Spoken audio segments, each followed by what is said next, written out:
This is Harry Judd for Boxing Social at Hatton's Gym here in Hyde, Greater Manchester. I'm delighted to be joined by Brad Ray. First of all, Brad, I think it's the first time I've caught up with you in the gym, just fresh out the sauna. How are we, mate? Yeah, all good, mate. All good. Good little session there. Business centre camp now, nearly done. Nearly one big session left tomorrow, and then fight week, the fun part. Yeah, I mean, this is an obvious question, and I know the answer anyway, but I'll ask it anyway. How's camp been, mate? Yeah, it's gone well. It's gone well. It's been a long one. It's grueling, brutal. There's lots of words that I can use to describe it, but I've enjoyed it. I've enjoyed being in the gym, and I think I've really knuckled down for this one. I've seen myself kind of step a gear, because I know it's going to be my toughest test, in my next fight. So yeah, I think I've just took it to another level in the gym this time, and I can really see the difference kind of in the gym sessions, in the spars and stuff. Yeah, it is your toughest test, but also perhaps one of your biggest achievements so far. English title, Tyler Denny. It's great to see a boxer go a conventional route. You perhaps had the chance to go for, I don't know, some regular obscure title which no one really cares about, but the English title is something to really be proud of, Bradley. Yeah, 100%, 100%. This is the route that, since me and Blaine talked about me turning over, this is the route we've always wanted to go. And like I say, I could have boxed for some kind of title, some WWE SmackDown versus Raw title or something. But this is the route that we've wanted to go, because we've said it's kind of, when you get in them bigger fights in a couple of years' time, these are the type of fights that kind of prepare you for them. And even the fights that I've took earlier in my career prepare me for the Tyler Denny fight. I've kind of been in some tough domestic, which were 50-50 on paper fights earlier on in my career, and I think that's got me well prepared now for this next one. Yeah, it's become an irregular theme, I think, within boxing. Many people taking the payday or taking the ranking, which is a false ranking maybe in some people's eyes, but it's good to see someone go the English title route. But hopefully, you win the English title, you then have to defend it against Paul, and that could be a British title eliminator fight. Again, the roadmap is becoming a little bit more clear if you are successful next Saturday, Brad. Yeah, definitely. I'm one step at a time for me at the moment. I've got tunnel vision on November the 12th and that English title, and then we can go from there. But the division's exciting, and I'm happy to kind of, my name's being thrown in the mix now with these lads, whereas a couple of fights ago, they were probably looking a couple of steps ahead of me. But yeah, hopefully get the job done, and then we can move on from there. And this time next year, could be looking at British title or some kind of big title. Yeah, and I think with the English title, with that win, sorry, someone messing around in the background there, but yeah, with this fight in particular. Okay, that's all you got there. Though. Yeah, there it is. With this fight in particular, I think with you knowing where you're standing, where you're where you currently at in terms of your performance and stuff, I think the public will do as well, and that will obviously give you more confidence. But yeah, back on Sky, back at the Manchester Arena, what are your memories, in particular, of that venue, mate? Well, for me, fighting there, I've got good memories. Boxed there twice now. Obviously, had a good knockout win on the Carnbrook undercard, but my memories of the arena go way back before that. Watching the Crawlers, the Quigs, Froch Groves won, yeah. Ricky, I've been going to concerts there and stuff. I've been going there since I was a little kid, and it's nice that every time I went, right from being a little kid, whether it was watching boxing events, which was majority of the time, or some kind of gig or whatever. I remember walking up the stairs, looking out and thinking, I'll fight here one day. And back into my amateur career, starting my pro career, I'd go, and it was getting closer and closer. And now it's becoming a bit of a regular thing, which it means the world to me. It means the world to me when I turned pro. It was one of my goals to fight there, and I win November 12th. Hopefully it'll set something up to come back and fight there again. So, people are delivering the Boxer, Sky, me coach, me management team. They're doing everything I'm asking for. I'm saying I want to be fighting at Manchester Arena on these big shows. I want to be televised. I want the English title, and they're delivering. So it's down to me now. It's down to me to get the job done. Yeah, you said it's going to be a regular thing, but it's not every day that Ricky is fighting, and especially in Manchester, I will be fortunate enough to attend. Absolutely buzzing for this whole night as well, and it must be even more special for you because it's going to be a special night for the city as well. And obviously with Ricky being on the bill, I'm hoping you're probably going to have an abundance of people coming to watch you. So it's going to be even more a more special night for you, Brad. Yeah, definitely. Like you said, it's great for the city, and I think it's great that you'll get a lot of people who used to come out and watch Rick. A lot of people I've said who might have kids, children who were too young at the time, and they've told them about, going to Vegas, watching Hatton or fighting Costa at the arena, and they've told them these stories, and, they're fans now of Ricky, watching old fights and stuff. They'll get a chance to come and see him in action, and, it's great how the city, get behind the fighters, the Mancunians, and when you get them into that Manchester arena, it's something special, and I think a lot of them who used to come out and watch Rick, will be there, and it means they'll get a little look at me and hopefully think, all right, this is someone we can get behind.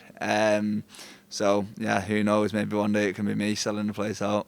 It'll be your 15th fight at next weekend. Again, little taster of your media work on Toe to Toe, the Sky Sports podcast. To talk to me about that. Are you enjoying these sit downs a little bit more? Are you enjoying the media a little bit more? You're still early on in your pro career, mate, with Sky Sports and Boxer, etc. But talk to me a little bit about that Toe to Toe podcast. Now you found the whole experience. Yeah, it was good. It was good to get down. Obviously a bit new. I feel like I'm getting used to it now, though. One thing I can do all day is sit and talk shit about boxing. So, if I've got to think of someone, better for the job to get on for it, to be fair. But I say it a lot, it's not just me. My job is not just me, I go to the gym, it's my passion and my hobby as well. I love it, and I do, when I'm out the gym, I do all the things a regular boxing fan does, watching the boxing shows at the weekend, I'm on Twitter arguing about who's the best out of the four kings. And so I'm enjoying it. I'm enjoying it, and I feel like I'm getting used to it a little bit now. You're a boxing man, boxing family. Your dad owns his own boxing gym, St John's Amateur Boxing Club. Do you go down there, visit them from time to time? I mean, it must be good for those little amateur kids to see someone like you that's doing big things within the sport, Brad. Yeah, I've not been in a while, but they had an amateur show not long ago, memorial show for a friend of the family's, old friend of mine who unfortunately took his life years ago, and every year they do a memorial show for him. So I went down to that, great turnout, and it's good to see the kind of all the gyms from the amateur circuit kind of still coming together for it. Spoke off camera a few moments ago, a little bit about yourself and your private life. Before starting to take boxing a little bit more seriously, you enrolled into Manchester University. Just tell me a little bit about that. Tell me about Freshers Week. Tell me a little bit about what course you study, that sort of thing, Brad. Yeah, mate. I did a couple of months. Man, mate. Wasn't for me, mate. Smashed the arse out of Freshers Week. Spunk my student loan in about 2 weeks on Jaeger bombs, but it wasn't for me, mate. And the opportunity to turn professional arose, and I didn't hang about for it. Because I was sat there, and I've always been one that you never know what's around the corner. You need a backup plan. You need to have a plan B. But for me, I was going to uni, I was sat in lectures, and all I was thinking about was boxing and being in the gym. Not nutrition, what you meant to study there, not that subject at all, mate. Definitely not. Definitely not. And yeah, probably if it was still at uni now, I probably wouldn't be boxing, mate. It'd probably be about 90 kilo, fist head. But can't get me out of the bars and the clubs in Manchester. But yeah, I mean, before that, then you spoke about the legends. Manchester, it's a huge fighting city. We know that. Yeah, you mentioned Crawler, Hatton, who you're fortunate enough to train with and sort of train beside. Jamie Moore, for example, Moss Side Fire Station, the boxing club down there and stuff. You know, you've been able to experience such greats within boxing. How much has that helped? Not only Ricky, because we sort of understand, you working together with him for quite a long time. We sort of understand, what you'd have learnt from him, the experience, etc. But talk to me about the other people that you've met within boxing and the city itself, and how that's helped you as a boxer. Yeah, I think, like you said, there's too many to name. Yeah. There's too many to name, but I think the fact that, a lot of the boxers who I used to watch as a kid, and I used to buy tickets, and I used to tune in to Sky Sports on a Saturday night and watch him fight. A lot of them, I can bump into him now and I can speak to him and I can get tips off him and stuff like that. And it is a bit surreal, but it shows that I'm going in the right direction. And yeah, it's hopefully, there might be kids out there watching me or coming to buying tickets off me, and one day that's going to be them. And at the time when you kind of at that age, you don't think of it like that. But I did a post on Twitter the other day of me with Ricky years ago, when I must have been about 13, and there was one at a weigh-in somewhere with Natasha Jonas, and it's mad to think how far I've come since then. At the time, I never thought I'd be sharing a bill with him one day at Manchester Arena. Because you dreamt, I read a story on you and on your boxing journey. Didn't you say you dreamt of becoming the next Hatton or something along those lines? It's not necessarily the next Hatton. It's just, it's like you say. I don't think anyone's going to do what Ricky did. Taking that many people over to Vegas and stuff. But just every now and again with the city, certain fighters really catch the imagination of the public, and they really get behind them. And I don't see why it can't be me. I'm putting the work in the gym, and I've just got to deliver on fight night, because when you look back at the fighters who they did get behind, and the city did follow, and they were packing the arena out. They were all fun, entertaining fighters, like to put on a show, and I feel that's me. I feel that's what I like to do, and November 12th we're looking at putting on a show as well. So.